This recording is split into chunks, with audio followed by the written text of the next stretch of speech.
Buenas noches con todos los presentes, estimada doctora Ladis y compañeros todos.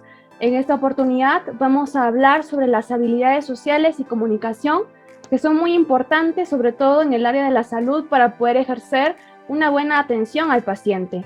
Los integrantes de este equipo son Castañeda Claudio Ashley, Cervero Caña Marta Sofía y Lima Gois Gabriela. Vamos a responder algunas preguntas que nos van a ayudar a conocer el tema a grandes rasgos, ¿no? Entonces, pido la participación de la compañera Mamani Condori Paola para conocer qué son las habilidades sociales y qué tipos de habilidades sociales conoces. Adelante, por favor. Bien, gracias. Bueno, las habilidades sociales se definen como los comportamientos necesarios, eficaces que podemos hacerlos en situaciones en las que tengamos que tener una interacción social. Los tipos de habilidades, saber escuchar, la empatía, poder mantener una conversación alturada,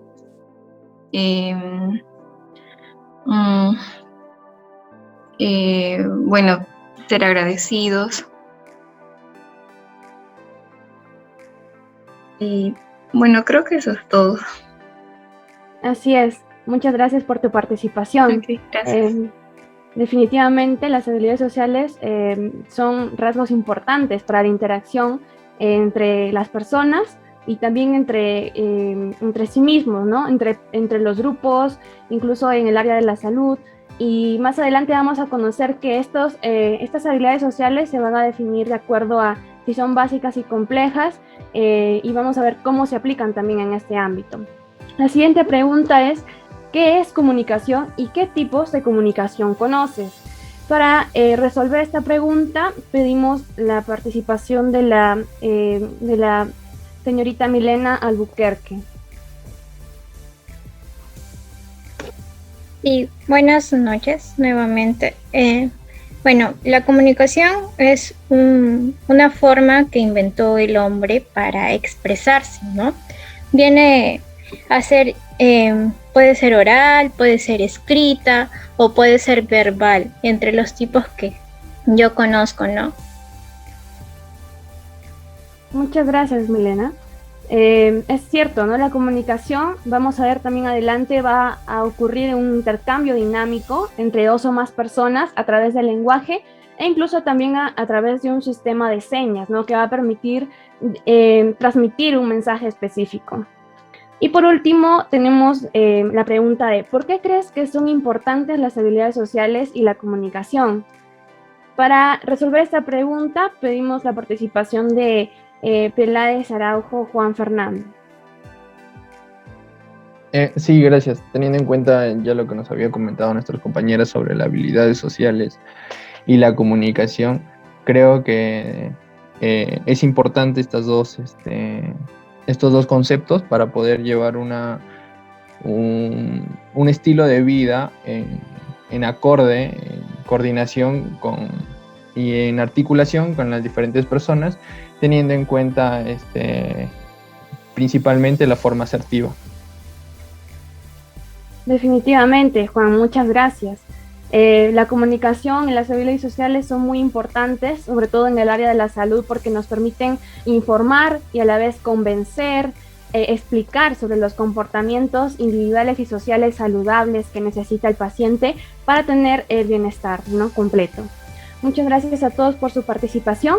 Entonces, habiendo hecho la introducción respectiva, vamos a comenzar con el primer tema, que se refiere a lo que es las habilidades sociales. Adelante, Ashley, por favor. Gracias. Continuando con la presentación, entonces para su mayor comprensión es importante definir a las habilidades sociales, que no es más que un conjunto de capacidades y destrezas interpersonales que nos van a permitir relacionarnos con otras personas de una forma adecuada. Entonces esto nos va a permitir así expresar lo que sentimos, lo que opinamos, lo que deseamos o también lo que nosotros necesitamos de una forma adecuada a la situación o en diferentes contextos, respetando, bueno, siempre siempre a las conductas de los otros, ¿no? Entonces, estos comportamientos nos van a ayudar a resolver una situación social de manera efectiva y también satisfactoria, que quiere decir que es aceptable tanto para el propio sujeto como también para el contexto social en el que éste se encuentre. Siguiente, por favor. Existen dos tipos de habilidades sociales, las básicas y otras más complejas, siendo necesario el aprendizaje de las primeras para poder desarrollar las segundas. Entonces, las habilidades sociales básicas son las primeras habilidades que se adquieren nosotros como personas, y estos van a ser fundamentales para poder iniciar una comunicación y también para poder mantenerla. Algunas de estas habilidades son saber escuchar, no solo a sí mismo, sino que también a los demás. Iniciar, mantener y finalizar una conversación con otro individuo, ser capaz de realizar una pregunta, dar las gracias, saber cómo saludar, presentarse y despedirse, decir cosas bonitas de otros individuos o saber también recibir cumplidos. Siguiente, por favor. Mientras que las habilidades sociales complejas van a incluir conductos como la empatía, que va a ser la capacidad de ponerse en el lugar de la otra persona, la inteligencia emocional, que es la habilidad social de una persona para manejar los sentimientos y emociones, ¿no? Y que puedan discriminar entre ellos y también utilizar estos conocimientos para poder dirigir sus pensamientos y acciones. También tenemos a la asertividad, que es la habilidad para ser claros, para ser francos y directos, diciendo siempre lo que se quiere decir, pero no quiere decir que tengamos que herir los sentimientos de los demás, ni tampoco menospreciar la valía de los otros. La capacidad de escucha, que es ser capaz de escuchar con comprensión y cuidado, entendiendo lo que la otra persona nos quiere decir y transmitiendo que hemos recibido su mensaje. También tenemos la capacidad de comunicar nuestros sentimientos y emociones para poder nosotros manifestar ante las demás personas nuestros sentimientos de una manera correcta, ya sean positivas o negativas. También a la capacidad de definir un problema y evaluar soluciones para poder analizar una situación teniendo siempre en cuenta los elementos objetivos, así como los sentimientos y necesidades de cada uno. También a la negociación, que es la capacidad de comunicación dirigidas a una búsqueda de una solución que nos resulte satisfactoria para todas las partes. La modulación de la expresión emocional, que va a ser la habilidad de adecuar la expresión de nuestras emociones en cuanto al entorno. También la capacidad de disculparse, que va a ser la capacidad de ser conscientes de los errores que hemos cometido y también reconocerlos. Y el reconocimiento y defensa de los derechos propios y también el de los demás, que va a ser la habilidad de ser consciente de nuestros derechos y también de los demás y también defenderlos de una manera adecuada. Siguiente, por favor. Entrando ya en el ámbito profesional, la relación que se establece entre el personal de salud y el paciente es trascendental en todo el proceso asistencial, y a pesar de esta importancia demostrada de esta relación, se han identificado notables deficiencias en determinadas habilidades sociales, las cuales las podemos agrupar en tres situaciones: durante la fase de recogida de información, al informar y en cuanto a la consulta en general. Durante la fase de recogida de información tenemos el escaso o el inadecuado contacto visual, no recoger información verbal relevante, no dar la oportunidad a los pacientes para que ellos se expliquen a su manera, evitar indagar el impacto psicológico y social de esta enfermedad, también emplear múltiples preguntas al mismo tiempo y también repetirlas, o no permitir al paciente que realice una retroalimentación. Al momento de informar, tenemos dar información escasa o a la ausencia de las explicaciones sobre las causas, sobre el diagnóstico y el tratamiento, el empleo de los tecnicismos médicos y no repetir la información. Y en cuanto a la consulta en general, el inicio brusco de esta entrevista y la escasa también duración y la parquedad al ofrecer nosotros apoyo o tranquilizarlos. Siguiente, por favor. Entonces, en cuanto a las principales deficiencias de los profesionales de salud y también al comportamiento que tanto los profesionales como los pacientes consideran que es más idóneo, se podría agrupar en un conjunto de habilidades sociales. Y es así como tenemos a las habilidades orientadas a la realización de entrevistas, como saber escuchar, saber formular preguntas, realizar reformulaciones y síntesis, saber iniciar y también concluir las entrevistas. Entre habilidades para transmitir información y persuadir, las cuales están dirigidas a facilitar la comprensión del mensaje de salud, como también a su recuerdo y también a su cumplimiento. habilidades de negociación que van a exigir tener determinadas estrategias según las diferentes fases de esta negociación, como enunciar los problemas, escuchar, definir el problema, formular las alternativas, confirmar el acuerdo y el compromiso. Y entre habilidades asertivas, como reconocer las limitaciones o errores, pedir disculpas, defender los derechos como profesionales, saber cuándo decir no y no mostrarnos agresivos. Y habilidades para afrontar situaciones difíciles en donde se puede incluir una variedad de situaciones problemáticas que van a requerir de los profesionales, como saber tranquilizar a un paciente, saber comunicar las malas noticias, saber rehusar una petición injustificada, afrontar las presiones, enfrentarse al sufrimiento humano y entre otros. Ahora voy a dar pase a mi compañera Sofía, quien va a proseguir con la exposición. Gracias. Muchas gracias, Ashley. Ahora que ya conocemos qué son las habilidades sociales y qué tipos de habilidades sociales existen, es fundamental conocer su importancia. En general, podemos ver que las habilidades sociales mejoran la comunicación, porque dentro de las habilidades básicas vamos a encontrar que iniciar una conversación, mantener una conversación forman parte de estas. Y es importante, sobre todo en la salud, porque hay un contacto, ¿no? La relación médico-paciente que siempre tiene que ser asertiva, tiene que tener, como mencionó mi compañera, las preguntas adecuadas para poder llegar al diagnóstico certero. También las habilidades sociales en una persona mejoran su autoestima porque van a ser capaces de pedir ayuda, van a ser capaces de participar en cualquier evento que ellos deseen y también seguir instrucciones e incluso convencer a los demás de que algo es correcto. También las habilidades sociales van a generar relaciones óptimas y satisfactorias entre los individuos y, por lo tanto, permitirán la consecución de objetivos vitales, ya que dentro de las habilidades también están participar, seguir instrucciones y convencer a los demás, ¿no? También permiten transmitir mejor las emociones mediante una comunicación eficaz y evita la incomodidad frente a desconocidos.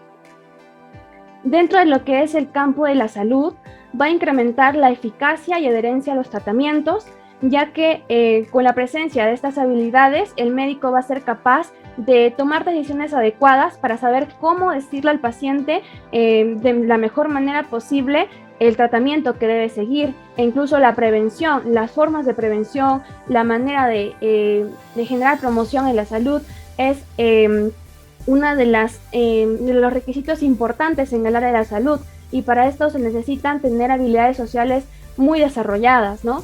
También estas habilidades van a generar un mayor grado de satisfacción de los usuarios de los servicios de salud, ya que estos van a sentirse escuchados, van a poder recibir las gracias del mismo médico, van a poder participar durante la consulta y brindar todas sus preocupaciones al médico que está a cargo de este. Estas habilidades en el área de la salud también van a permitir un perfil y atención buena, así como una actitud sin juicios.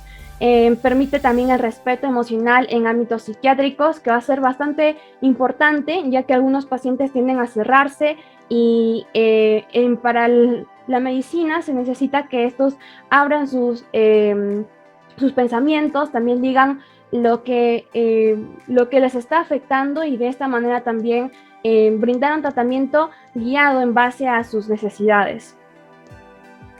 Ahora pasamos al siguiente tema, que es también muy importante y vendría a ser la comunicación, en el que esta competencia es trascendental para las relaciones sociales y laborales, porque este mensaje va a ser decodificado y mediante una retroalimentación habrá un intercambio entre ambos participantes, ¿no? Una buena y eficaz comunicación con otros seres humanos va a contribuir al logro de objetivos, metas y aspiraciones, no solamente en los individuos, sino también en las organizaciones. Estamos hablando, por ejemplo, de los mismos hospitales y su jerarquía, también las instituciones y los sistemas de salud, en este caso a nivel nacional, ¿no? Porque sabemos que aún existe una brecha entre las instituciones y es importante la comunicación para evitarla y así generar una mejor atención en salud. En salud específicamente la comunicación va a permitir informar, convencer y explicar sobre los comportamientos individuales y sociales saludables que tanto las personas y comunidades necesitan para mejorar su calidad de vida y prevenir las enfermedades. Entonces, mencionada la importancia, es importante conocer qué es la comunicación, ¿no? La RAE lo define como un trato, correspondencia entre dos o más personas en el que se produce una transmisión de señales mediante un código común al emisor y al receptor.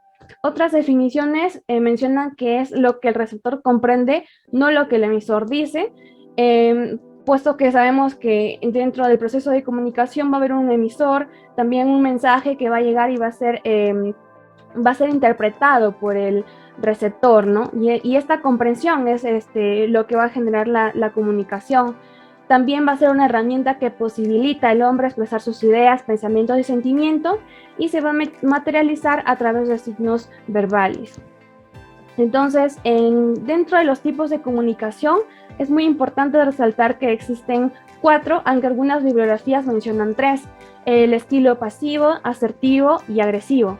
Y agregado a esto, se consideraría el estilo pasivo-agresivo.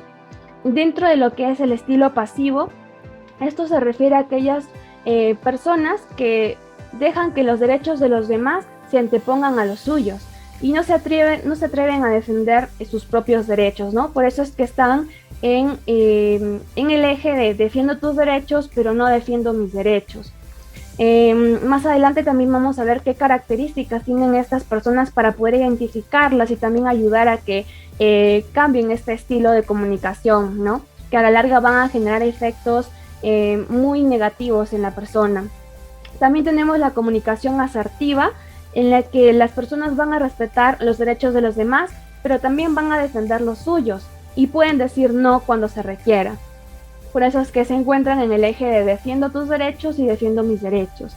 El otro estilo vendría a ser una combinación de lo que es el pasivo y el agresivo, en el que no se atreve a defender sus derechos, pero no quiere que abuse de esa persona, ¿no? Por eso evita encontrarse con el agresor, con la persona que intenta menospreciarlo, ¿no? Por eso es que se encuentra en el eje de no defiendo mis derechos, pero tampoco defiendo tus derechos. Y dentro del estilo agresivo, esto es muy importante y se ve a diario en diferentes organizaciones, incluso en la jerarquía, ¿no? del sistema de salud, es el que las personas no se interesan por los derechos de los demás e incluso interponen los suyos ante los demás, y por eso es que consiguen lo que ellos quieren, es decir, defienden sus derechos pero no defienden los derechos de los demás. En esta diapositiva vemos las características de cada uno de estos estilos, ¿no? Para poder reconocer a las personas. En este caso, las personas que tienen un estilo de comunicación asertivo tienen una comunicación directa, son apropiadamente honestos, es decir, que encuentran el momento, el espacio adecuado para expresar sus ideas de manera adecuada, abogan por uno mismo y utilizan declaraciones en yo, a diferencia del estilo agresivo en el que utilizan declaraciones en tú para poder dominar a los demás, ¿no? Y criticar o culpar a los demás. El estilo asertivo también escucha y no interrumpe y expresa sus emociones adecuadamente. Por eso es que las personas asertivas suelen hablar yo pienso que, yo creo que podemos, sugiero que, o es importante que usted haga, etc. El estilo pasivo se refiere a las personas que tienen una comunicación indirecta, niegan las necesidades personales y se disculpan por todo lo que hacen, ¿no? Difieren también de las opiniones de los demás y minimizan su propia existencia. Priorizan también las emociones de los demás. Por eso es que también como uno de los efectos muy importantes en estas personas va a ser la pérdida de la autoestima. Otro estilo que hemos mencionado vendría a ser el pasivo-agresivo, en el que también se va a ver una comunicación indirecta, al igual que el pasivo, pero en este caso indirectamente expresa enojo, ¿no? Lo que también corresponde a lo que es el estilo agresivo. Por eso es que es una combinación de estos. Niega que haya un problema y finge cooperación, pero por dentro está expresando enojo, ¿no? Hacia esa persona. Y por último, el estilo agresivo, como características, es inapropiadamente honesto, es decir, que va a tener va a expresar sus ideas en un momento inadecuado, con las palabras inadecuadas, tal vez de forma muy directa que puede llegar a herir a los demás, domina a las personas que lo rodean, no escuchan bien y también tienen baja tolerancia a la frustración. Dentro del mensaje verbal, como ya se mencionó anteriormente en el estilo asertivo, el estilo pasivo suele decir lo que tú digas, ¿no? Como forma de expresar dominancia. El estilo pasivo-agresivo va a expresar de manera externa que sigue las instrucciones, pero por dentro siente enojo. Y el estilo agresivo menciona que lo que tienes que hacer es esto, ¿no? De forma directa y sin rodeos. En el mensaje no verbal, el estilo asertivo va a tener fluidez en el habla, ya que tiene una autoestima adecuada, respeta también a las opiniones de los demás y escucha adecuadamente. El estilo pasivo, en cambio, tiene una voz baja, es evasivo, dubitativo e indeciso. El estilo pasivo-agresivo tiene una combinación del mensaje no verbal tanto pasivo y agresivo, y en el caso del estilo agresivo, la persona va a tener una voz elevada para imponer mandatos, también gestos agresivos y un discurso acelerado. Los efectos que generan estos estilos a largo plazo vendría a ser el estilo asertivo, en este caso, la resolución de problemas, ya que va a tomar decisiones adecuadas, va a expresarse adecuadamente y no va a generar problemas, mayores problemas de los que pudiera tener, y va a generar también relaciones positivas. El estilo pasivo, en cambio, van a generar que se aprovechen de y también tenga frustración por no expresar sus propias decisiones o sus propias opiniones. El estilo pasivo-agresivo va a tener resentimiento y oposición, postergación y errores intencionales. Y el estilo agresivo va a generar conflictos en relaciones, ya que no hay respeto en la comunicación, soledad y también rechazo. A continuación, le doy paso a mi compañera Gabriela para que siga explicando sobre la comunicación.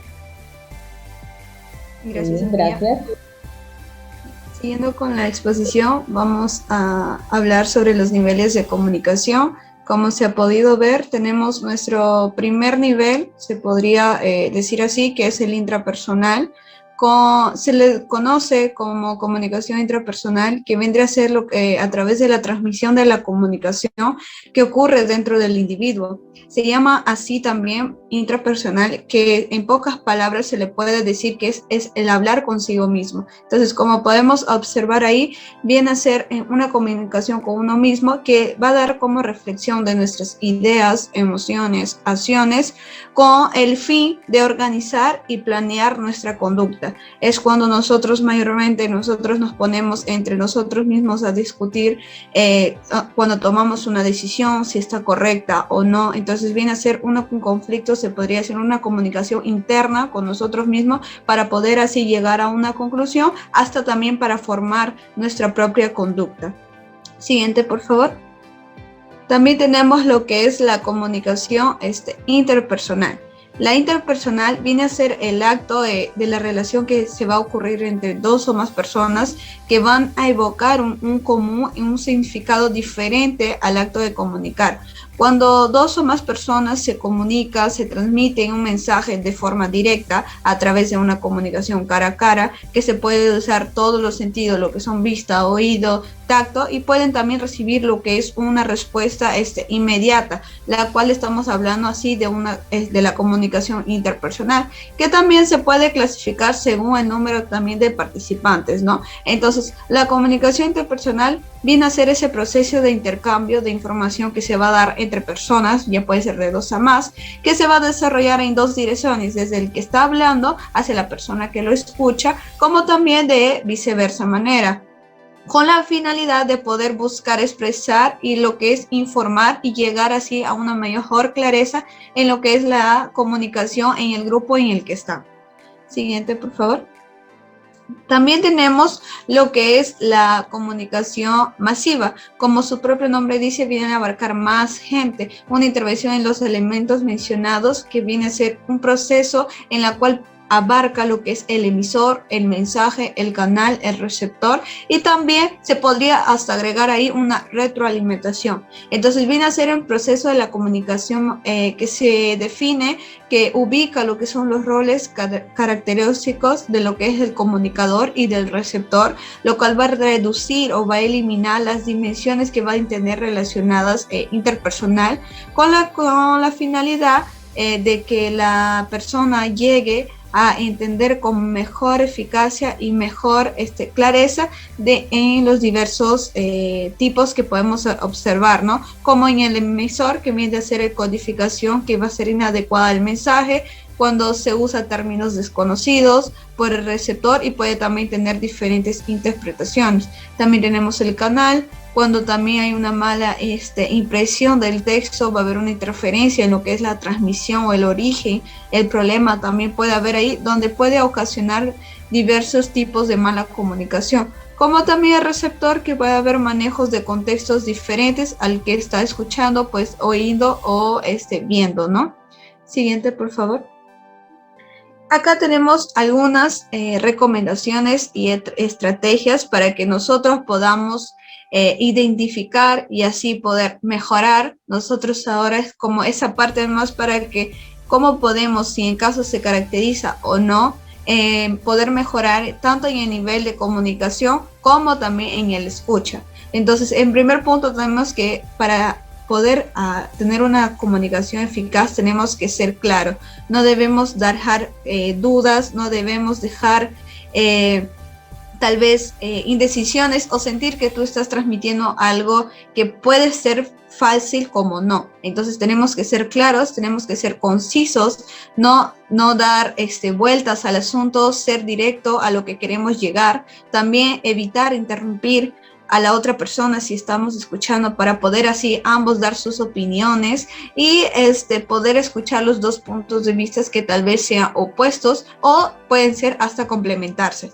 También tenemos el de focalizar lo que es focalizar en el otro mientras está hablando. Muchas veces nosotros hablamos y lo que nosotros hacemos es escuchamos y estamos mirando hacia otro lado, o escuchamos y estamos en el celular como actualmente. Entonces nosotros tenemos que focalizar y prestar atención, porque muchas veces la otra persona está necesitando o está queriendo que obtenga tu atención y tú no le estás dando la atención debida, ¿no? También tenemos lo que es ser cortés. También tenemos que tener mucho cuidado con lo que hablamos o con lo que vamos a decir al momento de dar nuestra opinión.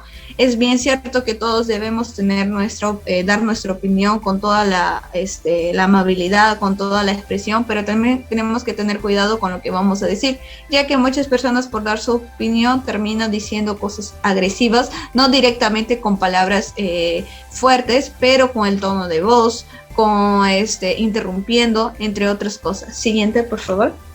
Y las recomendaciones para que pueda tener esas estrategias para escuchar y tener una comunicación eficaz es siempre en grupo, crear un propósito compartido para que todos podamos escuchar, para que todos podamos tener la misma idea, y no uno hablar de un tema, otro habla de otro que no tiene nada que ver y nunca llegar a nada. Entonces, tener un propósito compartido, también contar con líderes que se comuniquen, líderes que puedan dar abierta, líderes que puedan guiar a todo las personas que están a cargo, para que todos llegar a una sola decisión. También tenemos que identificar y escuchar las diferentes audiencias. Como podemos ver, muchas veces estamos en una reunión o estamos de diferentes comités y debemos escuchar y identificar cuáles son lo que está diferenciando de una opinión de la otra, para poder identificar y ver si hay alguna similitud y poder llegar a una sola conclusión, como también utilizar los canales de comunicación más adecuados que tenemos de acuerdo al local o al lugar en que estamos presentando nuestra propuesta o diciendo nuestro tipo de comunicación. Siguiente, por favor.